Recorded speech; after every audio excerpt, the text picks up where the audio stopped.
பெருகுகிற கிருபை. அப்போஸ்தலர் 4:33 வாசிக்கிறேன். கர்த்தராகிய இயேசுவின் உயிர்த்தெழுதலை குறித்து அப்போஸ்தலர்கள் மிகுந்த பலமாய் சாட்சி கொடுத்தார்கள். அவர்கள் எல்லார் மேலும் பூரண கிருபை. பூரண கிருபை அப்படின்னு சொன்னா அதிகமான கிருபை. upon them all அப்படின்னு சொன்னா அவர்கள் எல்லார் மேலும், சின்ன பிள்ளைங்கள இருந்து பெரியவங்க வரைக்கும் எல்லார் மேலும் அந்த கிருபை இருந்தது என்று நம்ம வேதத்திலே பார்க்கிறோம். கிருபை அப்படின்னு சொன்னா அது ஒரு பெரிய அபிஷேகம். அபிஷேகம்னா தெய்வீக பலன், டிவைன் ஸ்ட்ரென்த், டிவைன் பவர். அப்புறம் கிருபை அப்படின்னு சொல்லும் பொழுது அவருடைய சமாதானம், அவருடைய இளைப்பாறுதல். கிருபைன்னு சொல்லும்போது அவருடைய உதவி. எபிரேயர் 4:16 நாம வாசிக்கிறோம். ஆதலால் இரக்கத்தை பெறவும் ஏற்ற சமயத்தில் சகாயம் செய்யும் கிருபை. இந்த கிருபை உதவி செய்கிறது. கடவுளுடைய உதவி நமக்கு கிடைக்கிறது.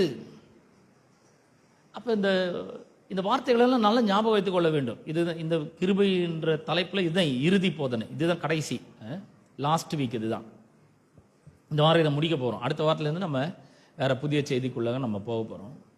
அப்ப இந்த கிருபை அப்படின்னு சொன்னா, கிருபைனா ஒரு தெய்வீக சக்தி. அது கிருபைனா நமக்கு ஒரு கிடைக்கிற ஒரு சமாதானம், கடவுள் கொடுக்கிற ஒரு சமாதானம், ஒரு பெரிய இளைப்பாறுதல். தேவனுடைய உதவி நமக்கு கிடைக்குது. நமக்கு கண்டிப்பா ஹெல்ப் வேணும் இல்லையா? யாருமே ஹெல்ப் எனக்கு வேணவே வேணான்னு சொல்ற ஆளுங்க யாருமே இருக்க மாட்டாங்க. எல்லாருக்குமே கடவுளுடைய உதவி அவசியம். ஏன்னா வாழ்க்கையில் அப்படிப்பட்ட பிரச்சனைகளை, சவால்களை நாம் சந்திக்கும் பொழுது கண்டிப்பா கடவுளுடைய உதவி நமக்கு தேவைப்படுகிறது. அந்த உதவி அவர் செய்ய ரெடியா இருக்கிறாரு. இங்க பார்க்கிறோம், அவர்கள் எல்லார் மேலும் பூரண கிருபை உண்டா இருந்ததுன்னா அவர்களுக்குள்ள தெய்வீக சக்தி ரொம்ப அதிகமா இருந்தது. அவர்கள் எல்லாம் and much grace was upon them all அப்படின்னு சொன்னா அவர்களுக்கு ஏராளமான உதவிகள் கிடைத்தது.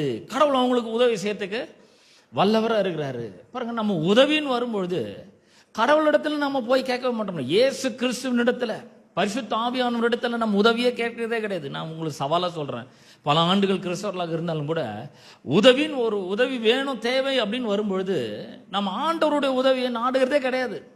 அவங்க உதவி செய்வாங்களா, இவங்க உதவி செய்வாங்களா, இவர் நமக்கு ஏதாவது ஹெல்ப் பண்ணுவாரா, நம்ம மாமா ஏதாவது ஹெல்ப் பண்ணுவாரா, சித்தப்பா ஏதாவது ஹெல்ப் பண்ணுவாரா, நம்மளுடைய சொந்தக்காரங்க யாராவது உதவி செய்வாங்களா, இப்படிதான் நம்ம எதிர்பார்க்கணுமே தவிர கர்த்தர் எனக்கு உதவி செய்வாருங்க, இயேசு எனக்கு உதவி செய்வாரு, அவர் எனக்குள்ள வந்திருக்கிறாரு, அவருடைய சுவாசத்தை எனக்கு கொடுத்திருக்கிறாரு, அவருடைய வல்லமையை எனக்குள்ள வச்சிருக்கிறாரு, அவருடைய ஆவியானவர் எனக்குள்ள வச்சிருக்கிறாரு, எனக்கு வேண்டிய எல்லாவற்றையும் அவர் வச்சிருக்கிறாரு, அவர்கிட்ட நான் உதவி கேட்க போறேன், அவர் எனக்கு உதவி செய்ய வல்லவரா இருக்கிறார் என்று யாருமே நினைக்கிறதே கிடையாது. பாருங்க, ஆனா இன்னைக்கு இந்த பிரசங்கத்தை முடிக்க போறேன். நான் உங்களை தயவா கேட்டுக்கொள்கிறேன், உங்களுக்கு உதவின்னு தேவைப்படும் போது அது எப்படிப்பட்ட உதவி வேண்டுமானாலும் இருக்கலாம். ஒருவேளை சின்ன உதவியா இருக்கலாம், அல்லது பெரிய உதவியா இருக்கலாம், பண உதவியா இருக்கலாம், இல்ல சுகம் உதவியா இருக்கலாம், அல்லது குடும்ப பிரச்சனைகளிலிருந்து விடுதலையா இருக்கலாம், அல்லது பொருளாதார விடுதலையா இருக்கலாம், கடனின் பிடியிலிருந்து விடுதலையா இருக்கலாம்.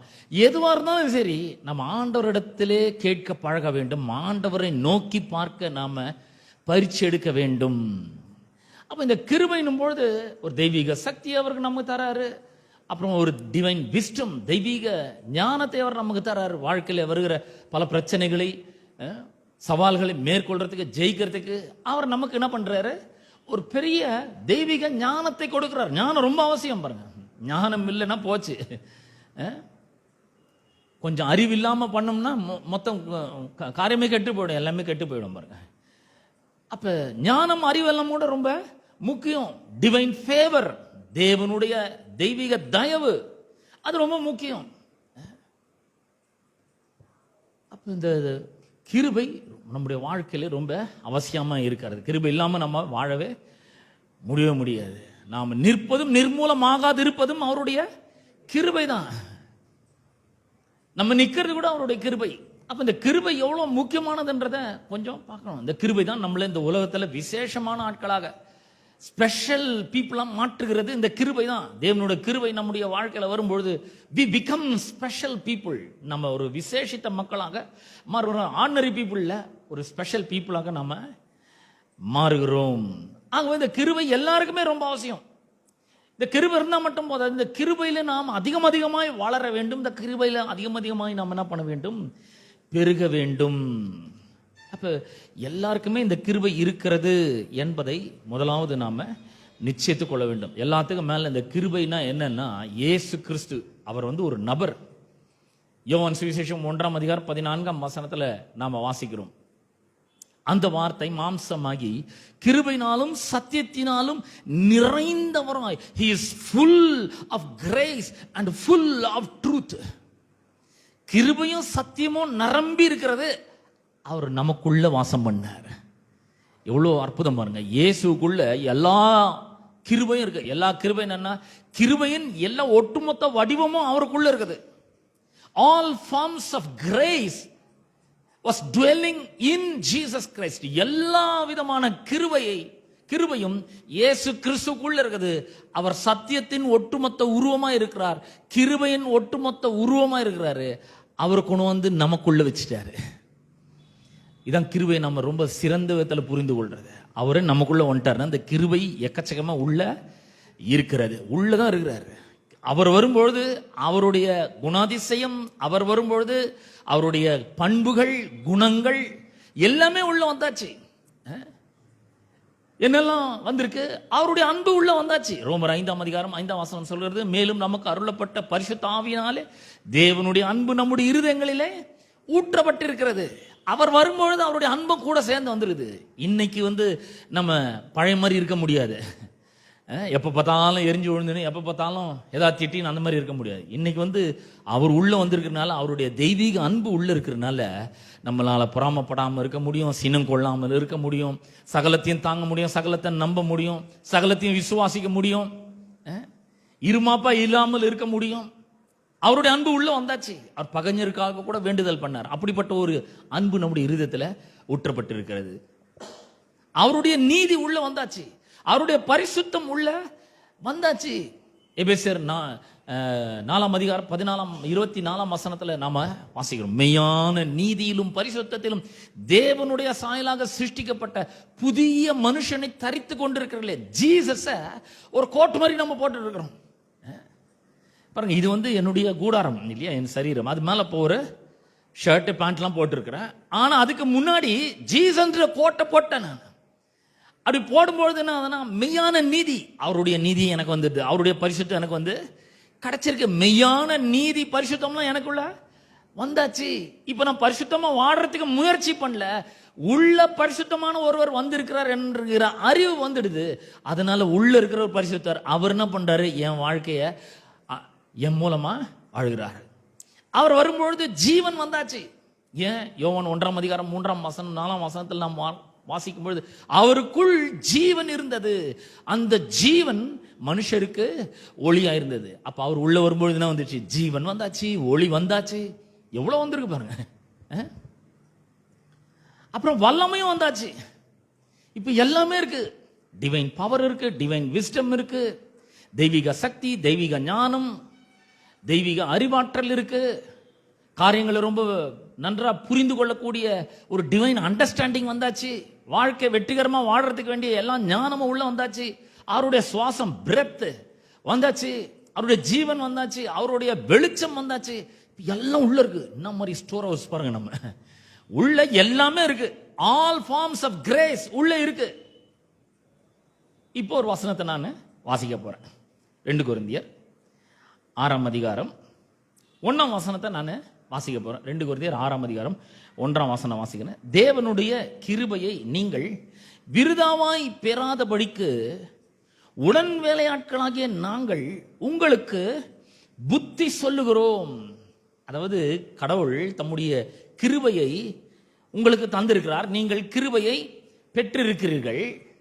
இந்த கிருபையை பெற்றுக்கொண்டு இந்த கிருபையை ஒண்ணுமே பண்ணாம சும்மா வச்சுட்டு இருக்காதீங்க, எதுவும் பண்ணாம வச்சுட்டு இருக்காதீங்க இந்த கிருபை அப்படின்னு அவர் சொல்லுகிறார். கொஞ்சம் நல்லா இதை வாசித்து பார்க்க வேண்டும் என்று விரும்புகிறேன். தேவனுடைய கிருபைன்னு சொல்லும் பொழுது நாம இப்பதான் பார்த்தோம், தேவனுடைய வல்லமை உங்களுக்குள்ள இருக்குது. அதை சும்மா வச்சுட்டு இருக்காதீங்க, அந்த வல்லமையை உபயோகப்படுத்துங்க. தேவனுடைய பிரசன்னம் உங்களுக்குள்ள வந்திருக்கு, அந்த பிரசன்னத்தை சும்மா வச்சுட்டு இருக்காதீங்க, விருதாவா வச்சுட்டு இருக்காதீங்க. நீங்க அந்த வல்லமைய பிரசன்னத்தை உபயோகப்படுத்துங்க. தேவனுடைய ஜீவன் உள்ள வந்திருக்கு, அந்த ஜீவனை சும்மா வச்சுட்டு இருக்காதீங்க. பெற்றுட்டு இருக்கீங்க நீங்க, ஆனா சும்மா வச்சுட்டு இருக்காதீங்க, ஒன்னும் பிரயோஜனமே படுத்தாம வச்சுட்டு இருக்காதீங்க. அதை கொஞ்சம் உபயோகப்படுத்துங்க. எவ்வளோ நல்லா சொல்லியிருக்கிறாருன்னு பாருங்க கொஞ்சம். அப்ப இந்த தேவனுடைய கிருபையை நீங்கள் விருதாவாய் பெறாதபடிக்கு உடன் வேலையாட்களாக நாங்கள் உங்களுக்கு புத்தி சொல்கிறோம்.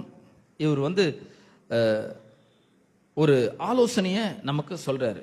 என்ன அப்படின்னு சொல்லி பார்க்கும்பொழுது இதை இன்னொரு மொழியாக்கத்தில் வாசிக்கிறேன். இறைவனது கிருபையை நீங்கள் பெற்றுக்கொண்டது வெறும் வீண் என்று ஆகிவிடக் கூடாது. கிருபை பெற்றிருக்கீங்களா? ஆமாங்க பெற்றிருக்கிறேன். எப்படி இருக்கீங்க? ஐயோ அதை ஏங்க கேட்குறீங்க? வாழ்க்கையில் ஒரே பிரச்சனைங்க. பண பிரச்சனை இருக்கு, குடும்ப பிரச்சனை இருக்கு, வியாதி பிரச்சனை இருக்கு. கடவுளுக்காக எதுவுமே செய்ய முடியலங்க. கடவுளுக்காக நிறைய வாரி வாரி கொடுக்கணும்னு நினைக்கிறேன், ஆனா ஒண்ணுமே இருக்க மாட்டேங்குதுங்க. கிருபை இருக்கா? இருக்குங்க, அதெல்லாம் கரெக்டா இருக்கு. ரட்சிக்கப்பட்டிருக்குங்க? இருக்கு.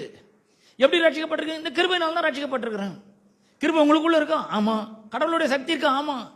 கடவுளுடைய பிரசன்னம் இருக்குங்க. அவருடைய சமாதானம் இருக்கா? இருக்கு. அவருடைய ஜீவன் இருக்கா? இருக்கு. அவருடைய வெளிச்சம் இருக்கா? ஐயோ இருக்குங்க, எல்லாமே இருக்கு அப்படின்னு இவர் சொல்றாரு. பவுல் சொல்றாரு, இறைவனது கிருபையை நீங்கள் பெற்றுக்கொண்டது வெறும் வீண் என்று ஆகிவிடக் கூடாது என இறைவனுடைய சகவேலை ஆட்களாகிய நாங்கள் உங்களை கேட்டுக்கொள்கிறோம். இறைவனுடைய கோவர்க்கர்ஸ், காட்ஸ் கோவர்க்கர்ஸ், கடவுளோடு இணைஞ்சு வேலை செய்கிறவர்களாகிய நாங்கள் உங்களை கேட்டுக்கிறோம். இப்போ உங்களுக்கு ஒரு பெரிய ஒரு பவர் கொடுக்கப்பட்டிருக்குது, பெரிய லைஃப் கொடுக்கப்பட்டிருக்குது. காட்ஸ் லைஃப் உங்களுக்குள்ள இருக்கு, காட்ஸ் பிரசன்ஸ் இருக்கு, காட்ஸ் பிரெத் இருக்கு, உள்ள எல்லாமே இருக்குங்க. டிவைன் ஃபேவர் இருக்கு. உங்களை பார்க்குறவங்க எல்லாமே உங்களுக்கு உதவி செய்யறதுக்கு கடவுள் அந்த மாதிரி தீர்ப்பு வச்சுக்கிறாரு, எல்லாத்தையும் ரெடி பண்ணி வச்சிருக்கிறாரு. இது வீணுன்னு ஆயிடக்கூடாதுங்க. எல்லாத்தையும் வச்சுக்கணும் சும்மா நீங்க கஷ்டத்திலும் நஷ்டத்திலும் வாழ்ந்துன்னு இருக்கக்கூடாது. அப்ப என்ன பண்ணணும்? அடுத்த வசனத்துல அவர் சொல்றாரு, 2ஆம் வசனம், அனுக்கிரக காலத்திலே நான் உனக்கு செவி கொடுத்து ரட்சண்ய நாளிலே உனக்கு உதவி செய்தேன் என்று சொல்லி இருக்கிறாரு. என்ன சொல்லி இருக்கிறாரு? உதவி. அந்த வார்த்தை வருதா? உதவின்னு வருதா? அதான் கிருபை. உனக்கு செவி கொடுத்து உன் பிரேயருக்கெல்லாம் நான் பதில் கொடுக்கிறேன், அப்புறம் நான் உனக்கு உதவி செஞ்சேன் என்று சொல்லி இருக்கிறாரு. இதோ இப்பொழுதே இப்பதாங்க அனுக்கிரக காலம், இப்பதான் டிவைன் ஃபேவருடைய காலம், உங்க மேல கிருபையின் காலம். இதுதான் உங்களுக்கு கிருபையின் காலம், இதுதான் ரட்சண்ய நாள் அப்படின்றார். எங்க சொல்லிடுறாருன்னு சொன்னா ஏசாயா தீர்க்கதரிசன புஸ்தகத்துல சொல்லிக்கிறார். ஏசாயா தீர்க்கதரிசன புஸ்தகம் 49ஆம் அதிகாரம் 8ஆம் வசனத்தை உங்களுக்கு நான் வாசிக்கிறேன். ஏசாயா 49:8, பின்னும் கர்த்தர் அனுக்கிரக காலத்திலே நான் உமக்கு செவி கொடுத்து ரட்சண்ய நாளிலே உமக்கு உதவி செய்தேன். இங்கிருந்து தான் எடுத்து அப்போஸ்தலனாகிய பவுல் கொரிந்தியருக்கு எழுதும்பொழுது எழுதுறார். ஏசாயா 49:8 எடுத்து எழுதுகிறான். அப்போ என்ன சொல்ல வர்றாரு அப்படின்னு சொன்னா, நீர் பூமியை சீர்படுத்தி பாழாய் கிடக்கிற இடங்களை சுதந்திரிக்க பண்ணவும். பூமி என்ன பண்றாரு? அவரை சீர்படுத்துறாரு. பூமி, லேண்ட், நம்முடைய வாழ்க்கைகளை அவர் சீர்படுத்துகிறவராய் இருக்கிறார். பாழாய் கிடக்கிற இடங்களை சுதந்திரிக்க பண்ணவும். பாருங்க, ஒரு இடம் ரொம்ப அது மோசமான நிலைமையில சீர்கெட்டு போய் இருக்குது.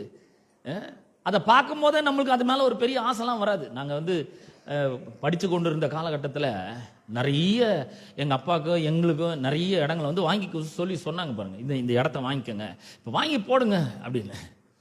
நாங்கள் அப்போ வாடகை வீட்டில் இருந்தோம். எவ்வளோ தெரியுங்களா? வாடகை 10 ரூபாய் தான். வீடு எவ்வளோக்கு வந்துச்சு? இடம் எவ்வளோக்கு வந்து 150 ரூபாய்க்கு வந்தது. நீங்கள் கேள்விப்பட்டு 150, வெறும் 150 ரூபா தான். அந்த வீடு வந்தது 150 ரூபா. 150 ரூபா கொடுங்க, இந்த இடத்த எடுத்துக்கோங்க. வாங்கலை. என்ன 10 ரூபா வாடகை, இதை விட்டுட்டு ஏன் 150 ரூபா கொடுத்து 1 வருஷம் வாடகை விட அதிகம் என்ன பாருங்க. ஏன்னா இந்த இடத்த பற்றி அவ்வளோ பெரிய ஒரு எதிர்காலத்தை பற்றி ஒரு பெரிய அறிவெல்லாம் ஒன்றுமே கிடையாது. அப்புறம் இன்னும் கொஞ்ச நாள் போச்சு. போன உடனே இன்னைக்கு கோடிக்கணக்கில் போகிற லேண்டெல்லாம் வெறும் 3000 ரூபாய்க்கு வாங்கி போடுங்க, பின்னாடி உங்களுக்கு ஹெல்ப்பாக இருக்கணும். ஒன்றும் கிடையாது. கொஞ்சம் ட்ரை பண்ணி தான் வாங்கிட்டு இருப்பேன் நான். இன்னைக்கு அந்த இடங்கள்லாம் பார்த்தீங்கன்னா கோடிக்கணக்கில் போகுது. சரி, அதுவும் போச்சு. இன்னும் கொஞ்ச நாள் போச்சு, ஒரு கட்டின வீடு 50,000 ரூபாய்க்கு வந்தது. அதையும் வாங்க மாட்டோம். ஏன்னா வாடகை கம்மி. இது மாதிரி பல மடங்கு கொடுத்தாதான் அதை வாங்க முடியும். எங்களுக்கு அதெல்லாம் ஒரு பெரிய அலட்சியப்படுத்தணும். எல்லாம் போய் அப்புறம் ஒரு பெரிய ஒரு தோப்பு ஒன்று இருந்தது பாருங்க. நாங்கள் இருந்த ஏரியாவில் பெரிய தோப்பு. ரோட்டு ஓரத்துலேயே இருக்கும். அவங்க சொன்னாங்க, அவங்களுக்கு ஏதோ ரொம்ப கஷ்டம், 25,000 ரூபாய் கொடுங்க, இந்த தோப்பு அப்படியே எடுத்துக்கோங்க அப்படின்னாங்க. சும்மா லேசாக நாங்கள் வாங்கணும்னு முடிவு பண்ணியிருந்தேன், நாங்கள் குடும்பமாக உட்காந்து வாங்கணும்னு முடிவு பண்ணியிருந்தாவே அதை வாங்கிட்டுக்கலாம். இன்னைக்கு அதெல்லாம் கோடிக்கணக்கில் போயிட்டு இருக்கு. நம்ம பார்க்கும்போது இது பாழா கிடக்கிற நலம் மாதிரி இருக்குது. ஆனால் அதனால நம்ம அதெல்லாம் அலட்சியப்படுத்தி விட்டுறோம். கர்த்தர் சொல்ற அதெல்லாம் திரும்ப நான் உனக்கு தரேன், சுதந்திரி பண்ணி. அப்புறம் கட்டுண்டவர்களை நோக்கி புறப்பட்டு போங்கள் என்றும் இருளில் இருக்கிறவர்களை நோக்கி வெளிப்படுங்கள் என்றும் சொல்லவும், நான் உம்மை காப்பாற்றி உம்மை ஜனங்களுக்கு உடன்படிக்கையாக ஏற்படுத்துவேன். அவர்கள் வழியோரங்களிலே மேய்வார்கள், சகல மேடுகளிலும் அவர்களுக்கு மேய்ச்சல் உண்டாயிருக்கும். அவர்கள் பசியாக இருப்பதும் இல்லை, தாகமாக இருப்பதும் இல்லை, உஷ்ணமாகிலும் வெயிலாகிலும் அவர்கள் மேல் படுவதும் இல்லை. ரொம்ப குளிரா இருந்துச்சுன்னா உள்ள ஹீட்டர் இருக்கும், ரொம்ப வெயிலா இருந்துச்சுன்னா உள்ள ஏசி இருக்கும். அதெல்லாம் எதுவும் தாக்க முடியாது. பசி இருக்கிறது இல்லை, ஏன்னா நிறைய இருக்கும், உள்ள சாப்பாடு எக்கச்சக்கமா இருக்கும். தாகமா இருப்பதில்லை, எல்லாம் குடிக்கிறதுக்கு வேண்டிய எல்லாமே ஜூஸ் முதல் கொண்டு எல்லாமே இருக்கும் ரெடியா. அவர்களுக்கு இறங்குகிறவர் அவர்களை நடத்தி அவர்களை நீரூற்றுகளிடத்திற்கு கொண்டு போய் விடுவார்.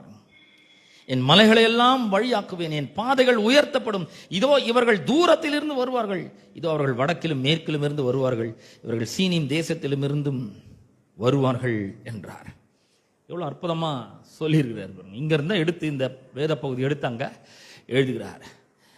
இப்போ அதை எப்படி எழுதுறார் அப்படின்னு சொன்னா, இந்த வசனத்தை டிபிடின்னு ஒரு மொழியாக்கம் இருக்கு, டிபிடி. அந்த மொழியாக்கத்தில் அவர் இப்படி சொல்றார், S, God is more than ready to overwhelm you with every form of grace. எல்லா வகையான உதவிகளையும் தெய்வீக கிருபைகளையும் உங்களுக்கு கொடுக்கிறதுக்கு உங்களை விட கர்த்தர் ரொம்ப உற்சாகம் உள்ளவரா இருக்கிறாருங்க. நீங்க கஷ்டப்படணும்னு அவர் விரும்பவே இல்லை, நீங்க நல்லா இருக்கணும்னு விரும்புறாரு, நல்ல வீடுகளை வாங்கணும்னு விரும்புறாரு, நல்ல ஆசீர்வாதமா இருக்கணும்னு விரும்புறாரு. நீங்க பணத்துக்கு கஷ்டப்படணும்னு விரும்பல, எல்லா விதமான உதவிகளும் உங்களுக்கு செய்யறதுக்கு அவர் துடிச்சிட்டு இருக்கிறாரு. So that you will have more than enough of everything, every moment and in every way. எல்லா வழிகளிலும் எல்லா நேரங்களிலும் எல்லாவற்றிலும் உங்களுக்கு போதுமானதற்கும் அதிகமானது இருக்கணும். இன்னைக்கு நம்ம கொஞ்சம் யோசிச்சு பார்ப்போம், நம்ம நிலைமை போதுமானதுக்கும் அதிகமான நிலைமையில நம்ம இருக்கிறோம். நமக்கு நிறைய ஆசைகள் இருக்கு, நல்லா இருக்கு. ஏழைகளுக்கு உதவி செய்யணும்னு நினைக்கிறோம், படிக்கிறதுக்கு யாருக்காவது கேர்ள்ஸுக்கு நல்ல உதவி செய்யணும்னு நம்ம நினைக்கிறோம், கொஞ்சம் ஏழை எளிய மக்களுக்கு நல்ல உதவி செய்யணும் அப்படின்னு ஏதோ வாங்கி கொடுக்கணும்னு எல்லா ஆசைகளும் உள்ள இருக்குங்க. இப்போ அடுத்த வாரம் கிதியோன் இன்டர்நேஷனல்லேருந்து வர போறாங்க, அவங்களுக்கு காணிக்க கொடுக்கணும், நமக்கு எல்லாருக்குமே ஆசை இருக்கு, ஒவ்வொருத்தருக்கும் உள்ள ஆசை இருக்கு. ஆனா என்ன இல்லை, ஆசையை நிறைவேற்றுற அளவுக்கு ஒண்ணுங்க இல்லை. ஆனா கர்த்தர் சொல்றாரு, அவர் ரொம்ப துடிப்பா இருக்கிறாரு, ஆர்வமா இருக்கிறாரு. எதுக்கு? எல்லா வழிகளிலும் எல்லா நேரங்களிலும் எல்லா விதத்திலும் எல்லாம் உங்களுக்கு போதுமானதுக்கும் அதிகமா இருக்கணும். சுகம் எடுத்தீங்கன்னா அது போதுமானதுக்கும் அதிகமா உங்களுக்கு இருக்கணும். உங்க சரீரத்தில் சுகம் இருக்கணும், மன ஆரோக்கியம் இருக்கணும், குடும்பத்தில் நல்ல ஒரு ஆரோக்கியம் இருக்கணும். குடும்பத்தில் நீங்க மட்டும் ஆரோக்கியமா இருந்தா போதும், குடும்பம் முழுசும் ஆரோக்கியமா இருக்கணும். நீங்க தான் ஒரு லீடர், உங்களோட பொறுப்பு அது. இது மாதிரி சத்தியங்களை கேட்டு நம்ம என்ன பண்ணணும், விசுவாசத்தோடு பேச வேண்டும். இந்த வியாதியை நான் ஏற்றுக்கொள்ள மறுக்கிறேன், இந்த பொருளாதார கஷ்டம் என் வாழ்க்கை விட்டு அகன்று போகணும், இந்த கடனை நான் ஏற்றுக்கொள்ள மறுக்கிறேன், இதை சீக்கிரமா நான் கொடுத்து முடிப்பேன். கர்த்தர் எனக்கு உதவி செய்யறதுக்கு ஆர்வமா இருக்கிறாரு, துடிப்பா இருக்கிறாரு. அவர் எனக்கு எப்பொழுதுமே போதுமானதற்கு அதிகமானது இருக்கணும்னு விரும்புறாரு. ஆகவே நான் இந்த நிலைமையில நான் இருக்க மாட்டேன். என்கிட்ட நிறைய பணம் வரும், நான் நினைச்சதெல்லாம் நிறைவேற்றுவேன். கர்த்தர் எனக்கு கொடுக்கிறதுல அவருக்கு எல்லாத்தையும் செய்வேன், நான் யோசிக்கவே மாட்டேன். அந்த மாதிரி ஒரு வாழ்க்கை தான் நமக்கு வாக்கு பண்றாரு. அதுக்கு தான் அவர் சொல்றாரு, இந்த கிருபையை வீணுன்னு நினைச்சிடாதீங்க. இதுக்கு தான் இந்த கிருபை கொடுக்கப்பட்டிருக்குது. இருள்ல இருக்கிற ஜனங்கள், ஆவிக்குரிய இருள்ல இருக்கிற ஜனங்கள் வெளிச்சத்துக்கு வாங்க, வெளியே வாங்க அப்படின்னு சொல்லுவோமா? சிறைப்பட்டு இருக்கிறவர்கள என்ன சொல்லுவோமா? சிறைப்பட்டு இருக்கிறவர்களை பார்த்து நீங்க விடுதலையாகி போங்க, புறப்பட்டு போங்கள். கட்டுண்டவர்கள் சிறைப்பட்டவர்கள், நீங்க திரும்பி கிளம்பி போங்க அப்படின்னு சொல்லுவோம் அப்படின்றாங்க. அப்ப இதை இந்த மொழியாக்கத்தில் படிக்கிறேன். ஏனெனில் என் தயவின் காலத்தில், தயவின் காலம் அவர் ஒரு காலத்தை குறிச்சிருக்கிறார். தயவின் காலம்னு ஒரு காலத்தை அவர் மார்க் பண்ணிக்கிறார். அந்த தயவின் காலத்துல நான் உங்கள் குரலை கேட்டு, உங்கள் குரலை கேட்டுன்னு நீங்க ஆண்டவர் இடத்துல வேண்டிக் கொள்ற எல்லா ஜபத்தையும் கேட்கிறேன், பதில் கொடுக்கிறேன், உங்க குரலை கேட்கிறேன். ரட்சிப்பின் நாளிலே நான் உங்களுக்கு உதவி செய்தேன் என்று இறைவனே சொல்லி இருக்கிறார். கடவுளை சொல்லிட்டாருங்க. உங்களுக்கு கிருபை கொடுத்து நான் உங்களுக்கு உதவி செய்யறேன், நீங்க சொல்றதெல்லாம் நான் கேட்கிறேன் அப்படின்னு அவரே சொல்லி இருக்கிறாரு. இதோ இப்பொழுதே அவருடைய தயவின் காலம். இந்த தயவின் காலம், கிருபையின் காலம் என்னன்னா, அது ஜூபிலி காலம், யூபிலி வருஷத்தை தான் அது குறியுது. என்னைக்கு இயேசு பாவ பரிகாரத்தை கல்வாரி சிலுவிலே தம்முடைய மரணத்தின் மூலமாக, தியாக மரணத்தின் மூலமாக செஞ்சாரோ, அன்னைக்கே யூபிலி வருஷம் நமக்கு ஆரம்பிச்சாச்சு. அன்னைக்கே நமக்கு தயவின் காலம் ஆரம்பிச்சாச்சு, ரட்சணை நாள் ஆரம்பிச்சாச்சுங்க. இன்னைக்கு நம்ம அந்த காலகட்டத்தில் தான் வாழ்ந்து கொண்டிருக்கிறோம். நான் சொல்றேன், இன்னைக்கு நம்ம வாயை திறந்து பேசினா கர்த்தர் அந்த குரலை கேட்கிறாரு. என் குரல் அவருக்கு நல்லா தெரியும். ஹலோ, உங்க குரல் தெரியுமா? தெரியுமா தெரியாதா? அவர் தான் சொல்லிட்டு கேட்கிறேன்னு சொல்லிட்டாரு. உங்க குரல் நான் கேட்கிறேன்னு நினைக்கிறாரு. அப்ப நான் உங்களுக்கு உதவி செய்தேன்றாரு. எனக்கு அவர் உதவி செய்யறாருங்க, நிறைய உதவி செய்யறாரு. பல நேரங்களில் பாருங்க, வாழ்க்கையில முன்னாடிலாம் நான் ரொம்ப திருன்னு முடிச்சிருவேன், என்னதான் பண்றது தெரியல. அடிக்கடி இந்த வாழ்க்கையினோட கிராஸ் ரோட்ல நின்றுவேன். 4 ரோடு போகுது, எந்த ரோட்ல போகுதுன்னு தெரியாது, என்ன பண்ண போறனோ அப்படின்னு திருன்னு முழிப்பேன். ஆனா இப்பெல்லாம் அப்படி கிடையாது. இந்த வசனம் இருக்குது பாருங்க, அவர் கிருபையை கொடுத்திருக்கிறார், அவருடைய வல்லமை எனக்குள்ள இருக்குது.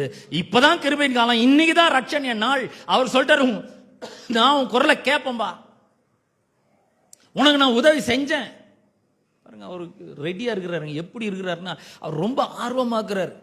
அவர் சொல்றாரு, he will make you overflow with abundance in every good thing you do. நீங்க செய்யற ஒவ்வொரு நன்மையான காரியங்களிலும் நீங்கள் பலுகி பெருகி, நீங்கள் பிரமிக்கத்தக்க விதத்தில் அந்த காரியங்கள் எல்லாம் செய்யறதுக்கு உங்களுக்கு எக்கச்சக்கமா இருக்கும், உண்டா இருக்கும் அப்படின்றாரு. நான் சொல்றேன், இதெல்லாம் எடுத்து நம்புங்க. உங்க நிலைமையா பார்த்துட்டே இருக்காதீங்க, உங்க வீட்டை பார்க்காதீங்க, உங்களுக்கு இருக்கிற சின்ன சின்ன பொருள்களை பார்க்காதீங்க. ஐயோ இவ்வளவுதாங்க இருக்கு, என் வீட்டுல இது கூட இல்ல அது கூட இல்லைன்னு அதெல்லாம் யோசிச்சுட்டு இருக்காதீங்க. கடவுள் என்ன சொல்லி இருக்கிறாருன்றத பாருங்க, அதை தினந்தோறும் சொல்லுங்க. நீங்க சொல்லும் பொழுது யார் கேட்கறது? யாருங்க கேட்கறது? அவர் கேட்கறது. சார், உன் குரல் நான் கேட்கிறேன், உனக்கு நான் உதவி செய்தேன். அப்ப அவரு எவ்வளவு அற்புதமா இதெல்லாம் சொல்லி வச்சிருக்கிறாருன்றத நாம பார்க்கணும். இந்த மொழியாக்கத்தில் ஏசாயா தீர்க்கதரிசன புஸ்தகத்தில் இருக்கிற அந்த பகுதியை நான் உங்களுக்கு வாசிக்க விரும்புகிறேன். ஏசாயா தீர்க்கதரிசன புஸ்தகத்தில் இந்திய சமகால மொழிபெயர்ப்புன்னு ஒன்று இருக்கு. அது அதில் இந்த வேத பகுதியை நான் உங்களுக்காக வாசிக்கிறேன். ஏசாயா 49ஆம் அதிகாரம் 8ஆம் வசனத்தை வாசிக்கிறேன். யெகோவா சொல்வது இதுவே, என் தயவின் காலத்திலே நான் உங்களுக்கு பதில் அளிப்பேன். நம்ம நிறைய பேர் கர்த்தரை கேள்வி கேட்கறோம்ல, ஆண்டவரே உங்க கண் இல்லையா? நான் கஷ்டப்படுறது உங்களுக்கு தெரியலையா? குடும்பத்தில் இவ்வளவு கஷ்டம் இருக்கு, பொருளாதாரத்தில் கஷ்டம் இருக்கு, இவ்வளவு கடன் இருக்கு, எப்ப எனக்கு ஒரு நல்ல காலம் வர்றது, எப்ப நான் கொஞ்சம் விடுதலையோட இருக்கிறது, எப்ப நான் நல்லா சாப்பிட்றது, எப்ப நான் கொஞ்சம் நல்ல பொருளாதார விடுதலையில் நான் எப்ப வாழ்றது அப்படின்னு கேட்கிறமே. அவர் சொல்ற, நான் உங்களுக்கு பதில் அளிப்பேன், ரட்சிப்பின் நாளில் நான் உங்களுக்கு உதவி செய்வேன் சொல்றாரு. அப்புறம் நான் உங்களை பாதுகாத்து,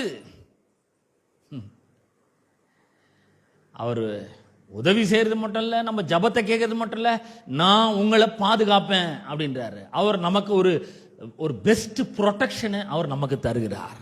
எந்த பிரச்சனையும் நம்மளை வென்று விடாதபடிக்கு அவர் ஒரு பெரிய பாதுகாப்பை அவர் நமக்கு தர. மக்களிடையே நீங்கள் ஒரு உடன்படிக்கையாக இருக்கும்படி உங்களை ஏற்படுத்துவேன், நாட்டை புதுப்பித்து பழைய நிலைக்கு கொண்டு வரவும், பாழடைந்த உரிமை சொத்துக்களை திரும்ப ஒப்படைக்கவும் சொல்ற கர்த்தர். உங்களை ஒவ்வொருத்தரும் நான் லேண்ட் லார்ட் ஆக்குவேன் கண்டிப்பா. ஆமென். ஆமா, இது வரைக்கும் யோசிக்கலாம் கூட, இனிமேல் யோசிக்க ஆரம்பிங்க. கர்த்தர் எனக்கு சுதந்திரத்தை கொடுக்குறேன்னு சொல்லிக்கிறார். கர்த்தர் எனக்கு இடங்களை தரன்னு சொல்ற, சொத்துக்களை, உரிமை சொத்துக்களை தரு. உங்களோட உரிமை சொத்து அது, விசுவாசிக்கணும். இப்போ இல்லைங்க, ஒரு சதுர அடி எவ்வளவு வேலை, இது எவ்வளவு வித்தா உங்களுக்கு என்னங்க? அவர் சொல்லுகிறாரு, உரிமை சொத்தை நான் தரேன், பாழடைந்த உரிமை சொத்துக்களை திரும்ப ஒப்படைக்கும். கர்த்தர் சொல்ற, நான் மறுபடியும் ஒப்படைக்கும். இது எப்படின்னா, இப்ப ஜனங்கள் சிறைப்பிடிக்கப்பட்டு கொண்டு போகிறாங்க. பாபிலோனியர் அவங்கள பிடித்து கொண்டு போகிறாங்க, பெலிஸ்தர் பிடிச்சு கொண்டு போறாங்க. அவங்க தேசம் சுட்டரிக்கப்படுகிறது, பாழா கிடக்குது. இந்த தேசத்தையும் வீட்டு எல்லாத்தையும் பாழஞ்சு போச்சு, எல்லாத்தையும் விட்டு அங்க சிறைப்பட்டு இன்னொரு தேசத்துல போய் அடிமைகளா வாழ்ந்து கொண்டிருக்கிறார். கர்த்தர் சொல்றாரு அவங்கள பார்த்து, உங்க வீட்டை உங்களுக்கு தருவேன், உங்க நிலத்தை உங்களுக்கு நான் தருவேன், அது பாழஞ்சுன்னு நினைக்காத, அதை நான் உனக்கு தருவேன், அதை சீர்படுத்துவேன் அப்படின்றாரு. அல்லேலூயா. எடுத்து உள்ள வைக்கணும். பாருங்க, இந்த அவர் சொல்ற எந்த பின்னணியில சொல்றாருன்னா, கர்த்தர் இடத்துல நீங்க பெற்ற கிருபையை வீண் என்று எண்ணாதீர்கள். வீணுன்னு நினைக்காதீங்க, வீணாக்கிடாதீங்க. அதை எல்லாத்தையும் கொடுத்துருக்கிறாரு. இந்த கிருபையை வச்சுக்கிட்டு நம்ம இந்த மாதிரி ஏழையா வாழ வேண்டிய அவசியம் இல்லை. கிருபையை வச்சுக்கின்னு பலவீனமா வாழ வேண்டிய அவசியம் இல்லை. ஏன்னா உன்னுடைய பலவீனத்தில் என்னுடைய பலன் பூரணமாய் விளங்கும், என் கிருபை உனக்கு போதும்னு சொல்லிக்கிறாருங்க. அவருடைய கிருபை தான் ஸ்ட்ரென்த். அப்ப இதெல்லாம் நம்ம யோசிச்சு பார்க்கணும். என்னமோங்க வாரம் வாரம் ஞாயிற்றுக்கிழமை நான் வந்து போயிடுறதுங்க, வந்தால் கொஞ்சம் சர்ச்சுக்கு வந்தால் கொஞ்சம் நிம்மதியாக இருக்குது, நல்லா இருக்குங்க, அந்த 2 மணி நேரம் கொஞ்சம் நல்லா இருக்குது, அதனாலேயே வந்து இல்லைங்க, அதுக்காக கிடையாது. அவர் சொல்லி இருக்கிறதெல்லாம் உங்களுக்கு நான் சொல்றேங்க. இதெல்லாம் எடுத்து என்ன பண்ணும், உள்ளத்தின் ஆழத்தில் போய் வைக்கணும். அவர் சொல்லிக்கிறாரு உரிமை சொத்தை தருவேங்க. கர்த்தர் எல்லாரையுமே லேண்ட்லார்ட் ஆக்குறேன்றாரு. எகிப்தின் அடிமைத்தனத்தில் 430 வருஷம் அடிமைகளை இருந்துட்டு வராங்க பாருங்க. மூட்டை மூட்டையா பொண்ணு வெளியோட வராங்க. வெளியே வந்து அவங்கள சொல்றாரு, பாலும் தேனும் ஓடுகிற நலமும் விசாலமான தேசத்துல உங்களை கொண்டு போய் வைப்பன்றாரு பாருங்க. அவங்கள கரெக்டா கொண்டு போய் லீட் பண்ணி கொண்டு போய் வச்சுட்டு, அப்புறம் ஒவ்வொரு கோத்திரத்துக்கும், அந்த ஒவ்வொரு குலத்துக்கும், ஒவ்வொரு வீட்டுக்கும், ஒவ்வொரு நபருக்கும் யோசுவா அந்த தேசத்தை பங்கிட்டு கொடுக்குறான். ஓவர் நைட்ல மொத்த பேர் லேண்ட்லார்ட் ஆயிட்டாங்க. எல்லார் கையிலும் இடம் இருக்கு, நலங்கள் இருக்கு.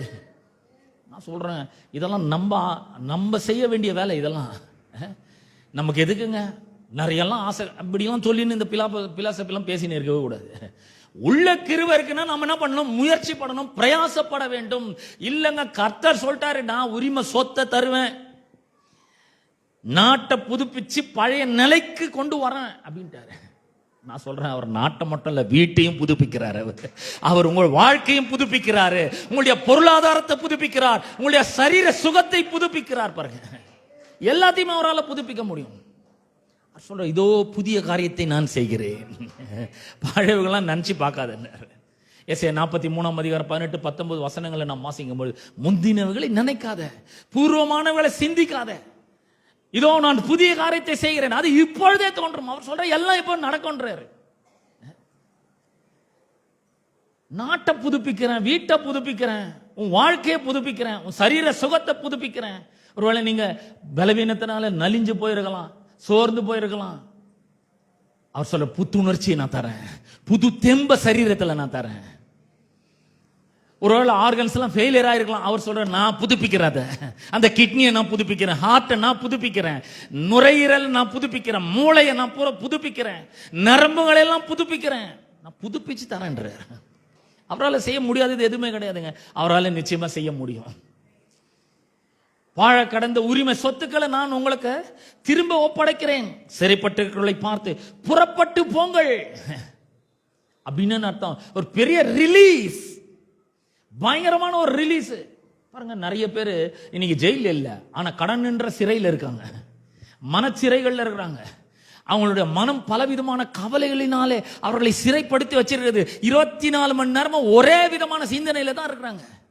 ஐயோ, நான் என்ன பண்ணுவேன்னு தெரியலையே, இந்த பண பிரச்சனை எப்போ ஒழியும் தெரியலையே, இந்த கடன் எப்போ ஒழியும் தெரியலையே, சம்பாதிக்கிறது வர பணம் எல்லாம் கடனுக்கே சரியா இருக்கே, நான் என்ன பண்ணுவேன், எப்படி எனக்கு வயிறு எரியுது, நான் கஷ்டப்பட்டு உழைச்சி சம்பாதிக்கிற பணம் எல்லாம் வட்டி கட்டிட்டு இருக்கேனே, இதுல இருந்து எனக்கு விடுதலையே இல்லையா? கர்த்தர் சொல்றாரு, இப்போ உனக்கு விடுதலை கொடுக்குறேன், போ, வெளியே வா அப்படின்றாரு.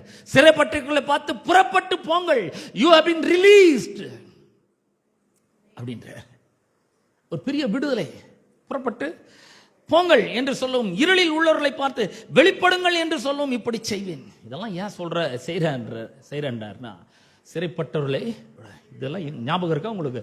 லூக்கா 4 அதிகாரம் 18 வசனத்திலிருந்து நாம் வாசிக்கும் பொழுது கர்த்தருடைய ஆவியானவர் என் மேல் இருக்கிறார், தரித்திரருக்கு சுவிசேஷத்தை பிரசங்கிக்கும்படி அவர் என்னை அனுப்பினார், சிறைப்பட்டவர்களுக்கு விடுதலை கூறவும், குருடருக்கு பார்வை அளிக்கவும், இருதயம் நொறுங்குண்டவர்களை விடுதலையாக்கவும்,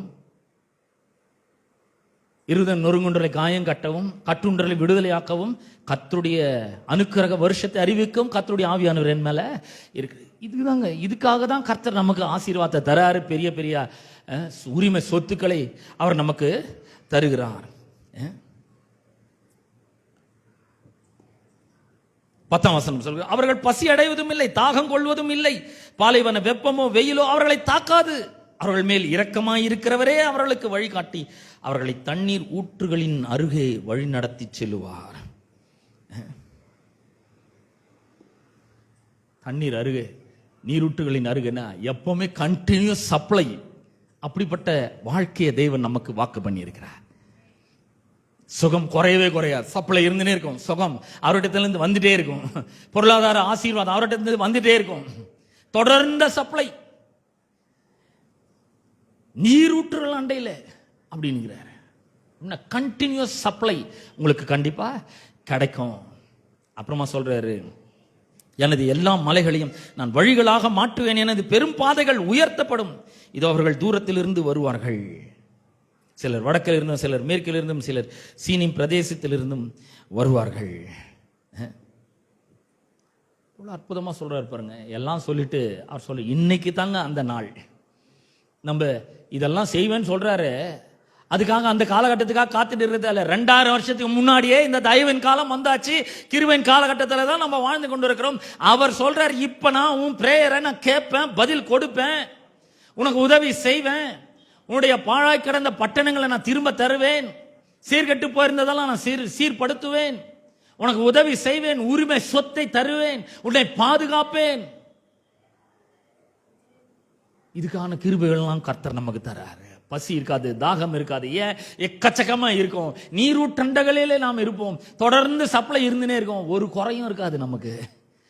அதுதாங்க கிருபை. கிருபையில வாடுறதுன்னா அதுதான்.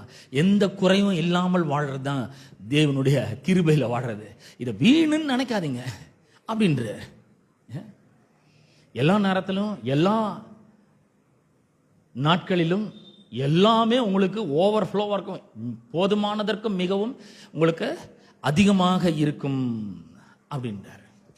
அப்ப தேவனுடைய கிருபையை நாம் என்ன பண்ணக்கூடாது, அதை ரொம்ப சாதாரணமாக நினைக்கக்கூடாது. கிருபை என்கிட்ட இருக்குங்க, ஆனால் வாழ்க்கையில் ரொம்ப கஷ்டமா இருக்குதுங்க அப்படின்னாக்கா அது ஒன்றுக்கு ஒன்று தொடர்பு இல்லாத, ஒரு பொருத்தமே இல்லாத வார்த்தை. அது கிருபை இருந்ததுன்னா அவருடைய வல்லம் இருக்கு, அவருடைய மகிமை இருக்கு, அவருடைய சுவாசம் இருக்கு, அவருடைய வெளிச்சம் இருக்கு, அவருடைய ஜீவன் இருக்கு, அவருடைய பிரசன்னம் இருக்கு, அவரே நம்ம கூட இருக்கிறார், சமாதானம் இருக்கு, இளைப்பாறுதல் இருக்கு, எல்லாமே இருக்குங்க. இப்ப என்ன பண்ணும், கிருபை இருக்குன்னு தெரிந்து கொண்டு அதற்கேற்றபடி வாழ ஆரம்பிக்கணும். கர்த்தர் சொல்லுகிறார், அவர் ஒரு நாளும் பொய் உரையாத தேவன். என் சூழ்நிலை இந்த மாதிரிலாம் இருக்கலாம், ஆனா இதை நான் நம்ப போறது கிடையாது. எனக்கு அவர் தரேன்னு சொல்லுகிறார், நிச்சயமா அவர் தருவார். உதவி செய்யறேன்னு சொல்லுகிறார், நான் அவர்கிட்ட உதவி கேட்பேன். கண்டிப்பா எனக்கு எந்த உதவினாலும் அவர்கிட்ட கேட்பேன். அவர் எனக்கு உதவி செய்திருக்கிறேன்னு சொல்லுகிறார். 9ஆம் அதிகாரம் 2 கொரிந்தியர் 9ஆம் அதிகாரம் 14ஆம் வசனத்தை வாசிக்கிறேன். 14ஆம் வசனம். உங்களுக்காக வேண்டுதல் செய்து தேவன் உங்களுக்கு அளித்த மிகவும் விசேஷித்த கிருபை நிமித்தம் உங்கள் மேல் வாஞ்சையாய் இருக்கிறார்கள்.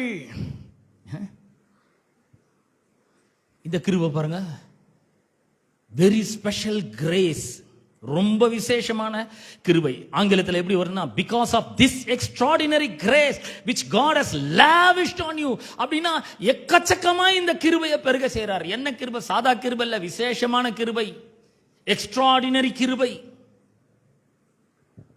அப்படி கிருபை அதிகமா ஊற்றப்படுறதுனால they will affectionately remember you in their prayers. அவங்க ஜபங்களில் உங்களை ரொம்ப பாசமா நினைப்பாங்க. நம்ம பாருங்க, நிறைய பேரை போய் கேட்டுக்கிறோம், எங்களெல்லாம் மறந்துட்டீங்க, எங்களெல்லாம் உங்களுக்கு ஞாபகமே இல்லை, எங்க நினைப்பே வரல உங்களுக்கு. நிறைய பேர் நம்மளை மறந்துடுறாங்க. ஆனா கர்த்தர் சொல்றார், கர்த்தரும் நம் நினைவாய் இருக்கிறார், அவர் நம்மை ஆசீர்வதிப்பார்னு சொல்கிறார். அவர் நம்மளை நினைச்சிட்டு இருக்கிறாருங்க. எப்படி நினைக்கிறார்? ரொம்ப பாசமா நினைக்கிறாரு.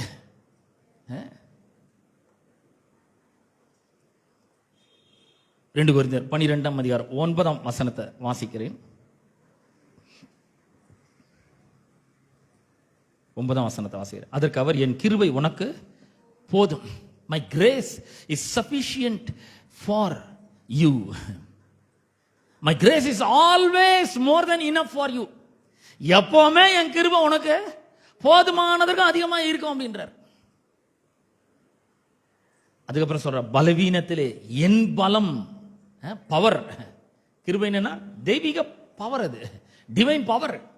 பலவீனத்தில் என் பலம் பூரணமாய் விளங்கும் என்றார். இது ஆங்கிலத்தில் எப்படி வரும்னா, and my power finds its full expression through your weakness.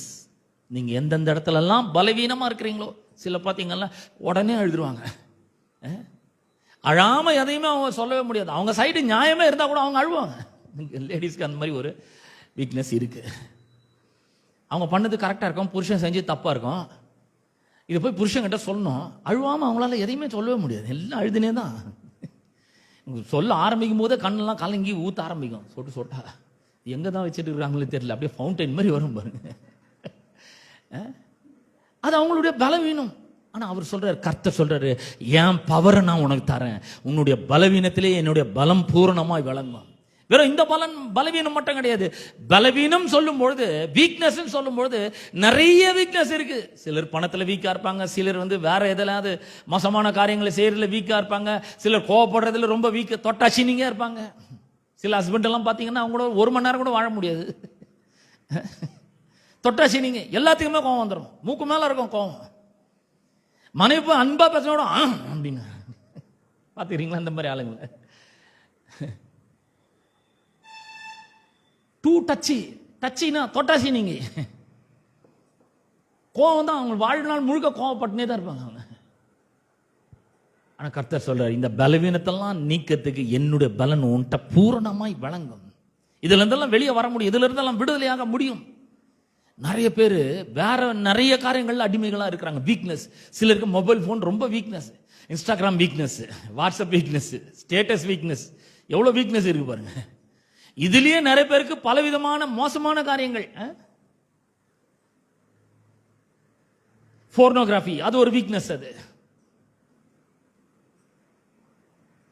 Sexual abuse அது ஒரு பெரிய வீக்னஸ். அவர் சொல்றாரு, பலவீனமா நினைக்கிறியா, அந்த இடத்துல என்னுடைய பவரை உனக்கு நான் தரேன், பலவீனத்தில் என்னுடைய பலன் உனக்கு பூரணமாய் விளங்கும் அப்படின்றார். My power finds it's full expression through your weakness. நீ எவ்வளோ பலவீனமா இருந்தா கூட சரி, அதை விட என் பலம் ரொம்ப பெருசுன்றார். ரோமர் 5:20-21 நாம் வாசிக்கும் பொழுது, பாவம் பெருகின இடத்துல கிருபை அதிகமாய் பெருகிட்டான். நம்ம நினைச்சுக்கிறோம் ஏதோ ரொம்ப பாவத்தில் வாழ்ந்துன்னு இருக்காங்க இவங்க, இந்த ஜனங்க ரொம்ப மோசமான பாவத்தில் இருக்காங்க, இவங்களெல்லாம் யாருமே திருத்தவே முடியாது, கடவுள் கூட இவங்களுக்கு ஒண்ணுமே பண்ண முடியாதுன்னு நினைக்கிறீங்க. இல்லைங்க, அந்த பாவம் எவ்வளவு பெருகுதோ அந்த இடத்துல அதை விட அதிகமா கிருபை பெருகுது. கிருபையினுடைய பவர் ரொம்ப பெருசு. நான் சொல்றவங்க பவரை பார்க்கலும் கிருபையினுடைய பவர் ரொம்ப பெருசு. சாத்தானுடைய பவரை பார்க்கலும் தேவனுடைய பவர், இயேசுனுடைய பவர் ரொம்ப பெருசு. பவுலனுடைய அந்த பலவீனத்தை பார்க்கலும் இயேசு கிறிஸ்துனுடைய பவர் ரொம்ப பெருசுங்க. அவர் சொல்ற பலவீனம் எங்க நீ சொல்ற, அங்க ஏன் பவர் வரும். கண்டிப்பா அந்த பவர் எப்படி வரும்னா, அந்த பலவீனத்தை அடிச்சு நொறுக்கி அது இருந்த இடமே தெரியாம பண்ணிடும். அது இதை எப்படி சொல்றாங்கன்னா, the power of Christ rests upon me like a tent or tabernacle providing me shelter. அதாவது கிறிஸ்துவனுடைய பவர் வல்லமை எப்படின்னா, ஒரு கூடாரம் மாதிரியா, like a tent or tabernacle, ஒரு டென்ட் மாதிரி, ஒரு கூடாரம் மாதிரி நம்ம மேல இருக்குது. Providing me shelter. ஷெல்டர் என்ன, அந்த இடத்துல பாதுகாப்பு இருக்கு. அவருடைய பவருக்குள்ள போய் தங்கிக்கலாம். நீதிமொழிகள் 18:10 சொல்கிறது, கர்த்தருடைய நாமம் பலத்த துருகம், a powerful fortress.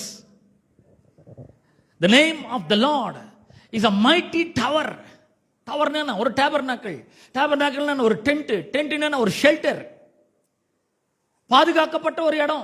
அது உள்ள போயிட்டா யாரும் எதுவும் பண்ணவே முடியாது. தாவீதை எடுத்துக்கோங்க. தாவீதை சவுல் ராஜா கொல்றதுக்கு எவ்வளவு முயற்சி பண்றான். எவ்வளவு பெரிய ராஜா, எவ்வளவு போர்ச்சவர்கள் இருக்காங்க, எவ்வளவு யுத்த வீரர்கள் இருக்காங்க, எவ்வளவு படை தளபதிகள் இருக்காங்க. தாவீதுக்கு யாருமே கிடையாது, ஆடு மேய்ச்சிட்டு இருக்காங்க. ராஜானால ஒண்ணுமே பண்ண முடியல. ஏன் தாவீது ஏதோ பெரிய பிஸ்தான்றதுனாலயா? இல்ல, கர்த்தருடைய பவர் அவன் அப்படியே ஒரு டென்ட் மாதிரி, ஒரு ஷெல்டர் மாதிரி பாதுகாக்கிறது. அவன் சொல்றான் 18ஆம் சங்கீதம் 1-2 வசனங்களை, என் பலனாகிய கர்த்தாவே, you are my power oh lord, you are my strength. என் பலனாகிய கர்த்தாவே, உம்மில் அன்பு கூறுவேன். நீர் என்னுடைய கோட்டை, நீர் என்னுடைய துர்கம் சொல்றான். நீர் என்னுடைய அரண். 91ஆம் சங்கீதத்தில் நாம் வாசிக்கிற 2ஆம் வசனத்துல, நான் கர்த்தரை நோக்கி, நீர் என் அடைக்கலம், என் கோட்டை, என் தேவன், நான் நம்பியிருக்கிறவர் என்று சொல்லுவேன். சொன்ன ஒவ்வொரு நாளும். அப்ப அந்த பவர் எப்படி வந்து கவர் பண்ணுதுன்னு பாருங்க. ஒரு ஷெல்டர் மாதிரி நமக்கு அந்த பவர் நமக்கு கவர் பண்ணுகிறதாய் இருக்கிறது. அது மட்டும் இல்ல, எபேசியர் 1ஆம் அதிகாரம் 8ஆம் வசனத்தை உங்களுக்காக நான் வாசிக்கிறேன். 7-8 வாசிக்கிறேன். எபேசியர் 1:7-8. அவருடைய கிருபையின் ஐஸ்வர்யத்தின்படியே இவருடைய இரத்தத்தினாலே பாவ மன்னிப்பாகிய மீட்பு இவருக்குள் நமக்கு உண்டாயிருக்கிறது. அந்த கிருபையை அவர் சகல ஞானத்தோடும் புத்தியோடும் எங்களிடத்தில் பெருக பண்ணினார். சாதா இல்ல, விசேஷமான கிருபை. விசேஷமான கிருபையை அவர் சகல ஞானத்தோடும் புத்தியோடும் எங்களிடத்தில் பெருக பண்ணினார். அதாவது இது ஆங்கில வேதாகமத்தில் எப்படி இருந்தா, this super abundance grace is already powerfully working in us. அதாவது இந்த ஏராளம் தாராளமான கிருபை, அளவிட முடியாத இந்த கிருபை ஏற்கனவே நம்மளுக்குள்ளே வல்லமையான விதத்திலே கிரியை செய்து கொண்டிருக்கிறது, செயலாற்றி கொண்டிருக்கிறது. நிறைய பேருக்கு தெரியல உள்ள இந்த powerful grace is working in us என்றதே நமக்கு தெரியல. எதுக்கு வேலை செய்து? பவர்ஃபுல்லா என்ன வேலை செய்து? நமக்கு உதவி செய்யும்படி. கோலியாத்தை கொல்றதுக்கு தாவீதுக்கு அந்த கிருபை கொடுக்கப்பட்டது. கொன்னான் பாருங்க, போய் கையில பட்டயமே இல்லை, ஆனா போய் போட்டு தள்ளினான். நல்லா அவனுடைய பட்டத்தை எடுத்து கோலியாத்தினோட தலையை வெட்டினான் பாருங்க. அந்த உதவியை கர்த்தர் செய்கிறார் தாவீதுக்கு கிருபையின் நிமித்தமாக. உள்ள பவர்ஃபுல்லா வேலை செய்கிறது. தாவீதுக்கு நல்லா தெரியுது, கர்த்தர் என் கூட இருக்கிறாருங்க. நான் ஒரு சிங்கம் ஒரு முறை வந்து ஒரு ஆட்டை பிடிச்சின்னு போச்சு, நான் போய் அது தாடியை பிடிச்சி இழுத்து அடிச்சு போட்டு அந்த ஆட்டை விடுவிச்சிட்டேன். ஒரு முறை ஒரு கரடி வந்துச்சு, அந்த கரடியை சும்மா ஆட்டை வாயை பிளந்து போடுறது மாதிரி கிழிச்சு போடுற மாதிரி கிழிச்சு போட்டு அந்த ஆட்டை தப்பு வச்சேன் அப்படின்றாரு. பாருங்க, இந்த இஸ்ரவேல் ஜனங்க மொத்த பேருக்குமே தான் கிருபை கொடுக்கப்பட்டது. ஆனா ஒருத்தனை ஒரு அடி கூட முன்னாடி எடுத்து வைக்கல. ராணுவத்தில் ட்ரெஸ் எல்லாம் போட்டுக்கிறான், ஷூ எல்லாம் போட்டுக்கலாம், லெஃப்ட் ரைட்னு வரான், எல்லாம் சல்யூட் எல்லாம் பண்றான் நல்லா. ஆனா ஒருத்தனும் கோலியாத்துக்கு எதிராக ஒரு ஸ்டெப் கூட எடுத்து வைக்கல. எல்லாருக்கும் கிருபை இருந்ததா இருந்தது, அவங்களுக்குள்ள தேவனுடைய சுவாசம் இருந்ததா இருந்தது, தேவனுடைய மகிமை இருந்ததா இருந்தது. அவர்கள் தான் தேவனுடைய மகிமையின் சுதந்திரமா இருந்தார்கள். யாத்திராகமம் 19ஆம் அதிகாரம் 5-6 வசனங்கள்ல அவர் சொல்ற, நீங்க தான் என்னுடைய சுதந்திரம், என்னுடைய சம்பத்துன்றாரு. அந்த மாதிரி ஆட்கள் கிருபை கிடைத்தது அவங்களுக்கு. என்னுடைய கண்கள்லாம் உங்களுக்கு கிருபை கிடைச்சதுன்னு சொன்னார். ஆனா ஒருத்தன் கூட அந்த கிருபையை பயன்படுத்தவே இல்லை. ஒருத்தன் கூட அந்த கிருபையை விசுவாசிச்சு ஒரு அடி கூட எடுத்து வைக்கவே இல்லை. இன்னைக்கு நம்ம நிறைய பேர் அப்படிதான் இருக்கணும். தாவீது மட்டும்தான் அவன் சொன்னான், கர்த்தர் என்னோடு கூட இருக்கிறாரு. நீ நிந்திக்கிற இஸ்ரவேலின் பரிசுத்தராகிய இஸ்ரவேலின் ராணுவங்களினுடைய தேவன சேனைகளின் கர்த்தருடைய நாமத்தினால் நான் வரேன் அப்படின்றான். கிருபை இருக்குன்னு தெரிஞ்சா கடவுள் நம்மோட கூட இருக்கிறார், இயேசு நமக்குள்ள இருக்கிறார், பரிசுத்த ஆவியானவர் உள்ள இருக்கிறார், அவருடைய பரிசுத்த வல்லமை நமக்குள்ள இருக்குது, பவர்ஃபுல்லா இயங்கி கொண்டிருக்குது, வேலை செஞ்சு கொண்டிருக்குது, அவருடைய மகிமை நமக்குள்ள இருக்குது. இதெல்லாம் இருக்குன்னா இதை சும்மா வீணடிச்சுன்னு சும்மா உட்கார்ந்து இருக்கக்கூடாதுங்க. எழுந்து கிளம்பி போனோம். பக்கத்தில் யாராவது வியாதியா இருந்தா வாங்க, நான் ஜெபம் பண்றேன், எனக்குள்ள பரிசுத்த ஆவியானவர் இருக்கிறார், உள்ள பெரிய பவர் இருக்கு, உள்ள கிரேஸ் பவர்ஃபுல்லா ஒர்க் பண்ணிட்டு இருக்கு, வாங்க நான் ஜெபம் பண்றேன், உங்களுக்கு சரியாகும், உங்களுக்கு பிரச்சனையா ஏன்ட்ட வாங்க, நான் ஜெபம் பண்றேன்னு சொல்லணும். நல்லா தைரியமா போய் என்ன பண்ணணும்? ஜெபம் பண்ணணும். வெற்றி நிச்சயமா உண்டாகும், கண்டிப்பா உண்டாகும், வியாதி குணமாகும், பொருளாதார விடுதலை உண்டாகும். நம்முடைய வாழ்க்கையில கூட இந்த கிருபையை ஒவ்வொரு நாளும் பயன்படுத்துகிறவர்களாக நாம இருக்க வேண்டும். பாருங்க, மறுபடியும் அந்த வசனத்தை நான் வாசிக்கிறேன். This super abundance grace is already, இனிமேல் கிடையாதுங்க, already powerfully working in us. என்ன பண்ணுது? ஒர்க்கிங் என்ன ஒர்க் பண்ணுது? Releasing all forms of wisdom and practical understanding. தெய்வீக ஞானத்தையும் நடைமுறை வாழ்க்கையில நல்ல புரிந்து கொள்ளுதலையும் ரிலீஸ் பண்ணுகிறது. எது? உள்ள இருக்கிற கிருபை. உள்ள கிருபை இருக்கு, எல்லாம் பெற்று இருக்கிறோம். வீடுன்னு நினைக்க கூடாது. உள்ள கர்த்தர் பவர்ஃபுல்லா ஒர்க் பண்ணினே இருக்கிறாரு. அவருடைய வல்லமை உள்ள வேலை செஞ்சுனே இருக்கு. அவர் துடிப்பா இருக்கிறாரு. எப்ப இந்த கிருபையை புரிஞ்சுக்கணும், நான் இவன் கூட இருக்கிறேன்னு தெரிஞ்சுக்கின்னு வாயை திறந்து நல்லா பேசுவான். இந்த வார்த்தைகள்லாம் எடுத்து பேசினா கொஞ்சம் நல்லா இருக்குமே, நான் வேலை செய்யறதுக்கு அந்த வார்த்தை வேணுமே. நான் உரிமை சொத்தை தர நிக்கிறேன், பாதுகாப்பா தர நிக்கிறேன், இவன் ஜபத்தை கேட்கறேன் நிக்கிறேன், பதில் கொடுக்குறேன் நிக்கிறேன், உதவி செய்தேன்னு சொல்லிக்கிறேன், எல்லாம் பண்றேன்னு சொல்லி இவன் சும்மா இருக்கிறானே, வாயே திறக்க மாட்டேங்கிறானே அப்படின்னு அவர் யோசிச்சுட்டு இருக்கிறாரு. அவர் என்ன பண்றாரு, நம்ம வாயை திறந்து பேசும்பொழுது அவர் தம்முடைய ஞானத்தை, பிராக்டிக்கல் அண்டர்ஸ்டாண்டிங்கை, இந்த உலகத்துல நாம வெற்றிகரமா ஞானமா அற்புதமா வாழறதுக்கு வேண்டிய ஒரு பெரிய புரிந்து கொள்ளுதலை அவர் நமக்கு தருகிறார். இந்த உலகத்துல பாருங்க, கொஞ்சம் ஏமாந்தா நம்மளை ஏமாத்திட்டு போயிடுவோம். நம்ம கொஞ்சம் அசந்தா போதும், கொஞ்சோண்டு அசந்தா போதும். எவ்வளவு வருது ஓடிபிலாம் சொல்லாதீங்க, நானும் திரும்ப சொல்லு இருக்காங்க, லட்சக்கட்சமா எழுந்துன்னு தான் இருக்கிறாங்க. ஏன்னா அந்த அக கண்கள், உள்ள இருக்கிற கண்கள் திறக்கப்படல. அவங்களுக்கு ஞானம் இல்ல, பிராக்டிக்கல் அண்டர்ஸ்டாண்டிங் இல்ல.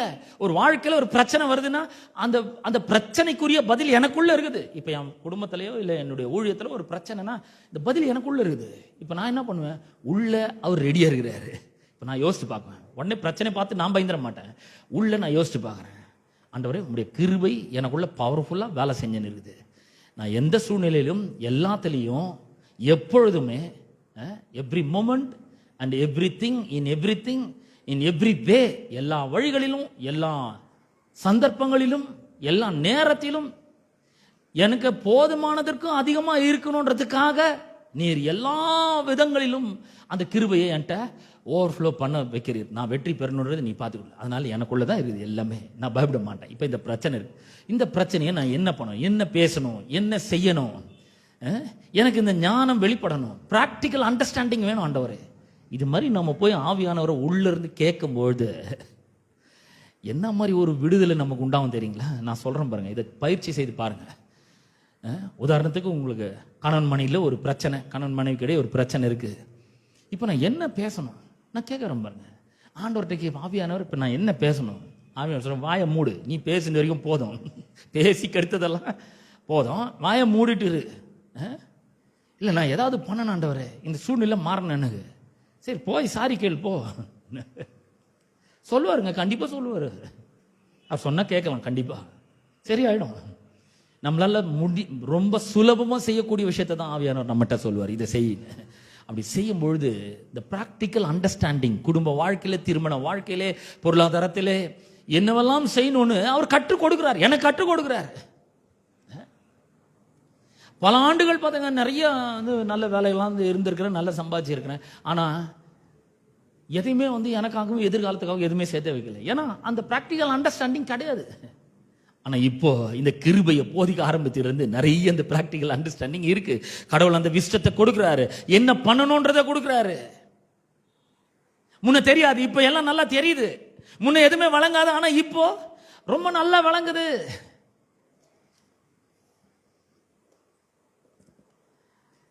அப்ப இந்த கிருபை அப்படிப்பட்ட ஒரு அற்புதமான தெய்வீக ஞானத்தையும், வாழ்க்கையிலே நடைமுறை வாழ்க்கைக்குரிய அந்த வாழ்க்கையை புரிந்து கொள்ளக்கூடிய ஞானத்தையும் அவர் நமக்கு தருகிறார். நடைமுறை வாழ்க்கை அது ரொம்ப வித்தியாசமானது பாருங்க.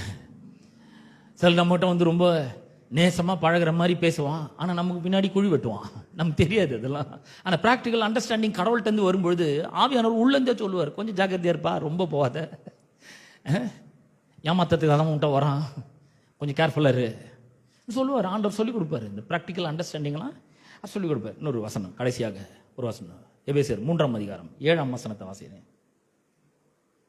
3ஆம் அதிகாரம் 7ஆம் வசனம். தேவனுடைய பலத்த சத்துவத்தால், எல்லா இடத்துலையும் நீங்க பாத்தீங்களா, grace and power, extraordinary power, தேவனுடைய பலத்த சத்துவத்தால் எனக்கு அளிக்கப்பட்ட வரமாகி அவருடைய கிருபையினாலே இந்த சுவிசேஷத்துக்கு ஊழியக்காரனானேன். சுவிசேஷம் ஊழியனா இது சாதாரணமா நம்மளுடைய மூளை அறிவில் நான் தியாலஜி படிச்சேங்க, எனக்கு தெரியாது, இது எதுவுமே கிடையாது, நான் போய் சாதாரணமா சுவிசேஷம், அது முடியாது. அது இந்த சுவிசேஷ ஊழியத்தை எப்படி செய்யறேன் நானு? தேவனுடைய பலத்த சத்துவத்தினாலே எனக்கு அளிக்கப்பட்ட வரமாகிய கிருபையினாலே, அவருடைய கிருபையினாலே.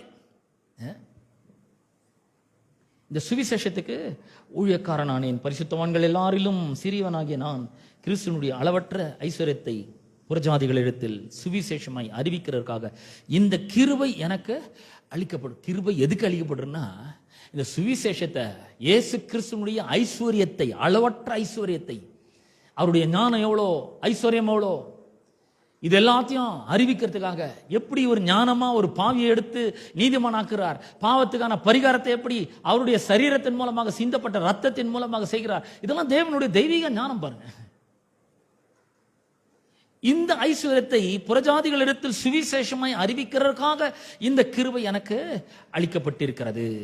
தேவன் நம்முடைய கர்த்தராகிய கிறிஸ்து இயேசுக்குள் கொண்டிருந்த அநாதி தீர்மானத்தின்படியே உன்னதங்களில் உள்ள துரைத்தனங்களுக்கும் அதிகாரங்களுக்கும் அவருடைய அனந்த ஞானமானது சபையின் மூலமாய் இப்பொழுது தெரிய வரும் பொருட்டாக. இந்த துரைத்தனங்கள் அதிகாரங்கள்லாம் யாருன்னா ஏஞ்சல்ஸ், தேவ தூதர்கள்.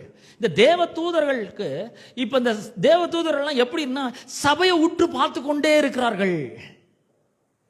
உங்களுக்கு ஞாபகம் இருக்கா? டேபர்நாக்கிள், அதாவது ஆசரிப்பு கூடாரம், அதுல மகா பரிசுத்த ஸ்தலம், அதுக்குள்ள அந்த திரை இருக்கும். திரைக்கு உள்ள போனீங்கன்னா கிருபாசனம் இருக்கும். கிருபாசனத்தின் மேல கேருபீன்கள் சட்டைகளை விரித்தபடி அப்படியே கவர் பண்ணின்னு இருக்கும். இந்த கேருபீன்கள் வேற எங்கேயும் பார்க்க முடியாது, அந்த கிருபாசனத்தையே தான் பார்த்து கொண்டு இருக்கும். அந்த மாதிரி இப்ப தேவ தூதர்கள் என்ன பார்க்கறாங்கன்னா சபையை உற்று பார்த்து கொண்டு இருக்கிறார்கள். எதுக்கு உற்று பார்க்கிறார்கள்? தேவனுடைய அனந்த ஞானம் சபையின் மூலமா இப்ப என்ன பண்ண வேண்டும்? தெரிய வரும் பொருட்டாக. யாருக்கு தெரிய வரும்? ஏஞ்சல்ஸ்க்கு, தேவ தூதர்களுக்கு. அவங்களுக்கு ஒண்ணுமே புரியல. இவர் என்னடா மனுஷனை இவ்வளவு நேசிக்கிறாரு, இவங்க மேல இவ்வளவு அன்பு செலுத்துறாரு, மனுஷனை நினைக்கிறதுக்கு, அவனை எண்ணி பார்க்கறதுக்கு அவன் ஏமாத்துறோம். ஆனா கடவுளோட கொஞ்சம் சின்னவனா தான் அவன் இருக்கிறான். அவன் இவ்வளவு அட்டூழியம் பண்றான், ஆனாலும் இவர் அவனை நேசிக்கிறாரு. இவ்வளவு பாவங்களை பண்றான், ஆனாலும் ரத்தத்தினால கழுவுறாரு. இவ்வளவு மோசடி பண்றான், அநியாயம் பண்றான், ஆனா அக்கிரமத்தை நினைக்கவே மாட்டேன், போ அதெல்லாம் நான் சமுத்திரத்தின் ஆழத்துல போட்டுறேன். இன்னதான் இது ஒண்ணுமே புரியலன்னு இப்ப தேவ தூதரெல்லாம் உற்று பார்த்து கொண்டிருக்கிறார்கள். இந்த சபையின் மூலமாய் தேவனுடைய அனந்த ஞானமானது வெளிப்பட வேண்டும். அது மட்டும் கிடையாது, ரட்சிக்கப்பட்ட விசுவாசிகள் அவர்கள்லாம் ரொம்ப ஆச்சரியமா பார்க்கறாங்க. ஏன்? இந்த மண்பாண்டங்கள்ல தேவனுடைய பொக்கிஷம், தேவனுடைய மகிமை பொக்கிஷம் மாதிரி உள்ள வைக்கப்பட்டிருக்கிறது. இந்த மகிமை என்ன பண்ணணும்? வெளிப்படணும். ஆச்சரியமா பார்க்கறாங்க. அதாவது இது எப்படி இருக்குன்னா, திருச்சபை தான் ஏஞ்சல்ஸ்க்கெல்லாம் ஒரு யூனிவர்சிட்டி மாதிரி, பல்கலைக்கழகம் மாதிரி. ஒவ்வொரு விசுவாசிகளும் தேவ தூதர்களுக்கு ப்ரொஃபசர் மாதிரி. ஹலோ, இது ஒரு பெரிய யூனிவர்சிட்டி. எது? சபை. நீங்களும் நானும் ஒரு ப்ரொஃபசர். நான் தேவனுடைய நீதியா இருக்கிறேன்னு ஒரு ப்ரொஃபசர் சொல்லுவாரு. அது எப்படின்னு வாழ்ந்து காட்டுவாரு. இன்னொருத்தர் சொல்லுவாரு, நான் ரொம்ப அதில் பாதாளத்துல இருந்த பொருளாதாரத்தில், ஆனா கடவுளுடைய அனந்த ஞானத்தினால, அவருடைய கிருபையினால இப்ப நான் மேல வந்துட்டேன். அவருடைய கிருபையை, கர்த்தராகிய இயேசு கிறிஸ்துவின் கிருபை அறிந்திருக்கிறீர்களே, அவர் ஐஸ்வர்யமுள்ளவராய் இருந்தும் அவருடைய தரித்திரத்தினாலே நாம் ஐஸ்வர்யவான்களாகும்படிக்கு உங்கள் நிமித்தம் அவர் தரித்திரர் ஆனாரு. அதை நான் விசுவாசிக்கிறேன். இப்ப நான் மேல வரேன். தேவ தூதர்களுக்கு ஒரே ஆச்சரியமா இருக்கு. சபை மூலமாக தேவனுடைய அனந்த ஞானம் வெளிப்பட ஆரம்பிக்கிறது. யூதர்கள் மட்டும் இல்ல, புறஜாதிகளும் சேர்ந்து ஒன்னா கர்த்தரை ஆராதிக்கிறாங்க. ஒரே இனமாக இருக்கிறார்கள். புறஜாதிகளுக்கும் இந்த சுதந்திரம் சேர்கிறது. தேவ தூதர்கள் ஆச்சரியமா பார்க்கறாங்க. சபை ஒரு பல்கலைக்கழகம்.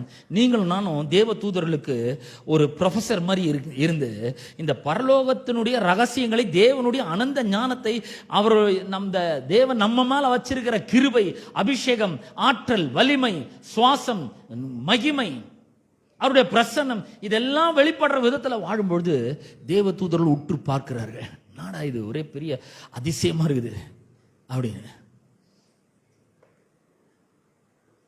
அப்ப இந்த தேவனுடைய கிருபையை தேவ தூதர்கள் அறிந்து கொள்ள வேண்டும் என்றால் நம்முடைய வாழ்க்கையை அவர்கள் ஆராய்ச்சி செஞ்சு பார்க்கணும். ஒவ்வொரு தேவ தூதனும் நம்ம வாழ்க்கையை ஆராய்ச்சி பார்த்து அதுல PhD வாங்க முடியுங்க.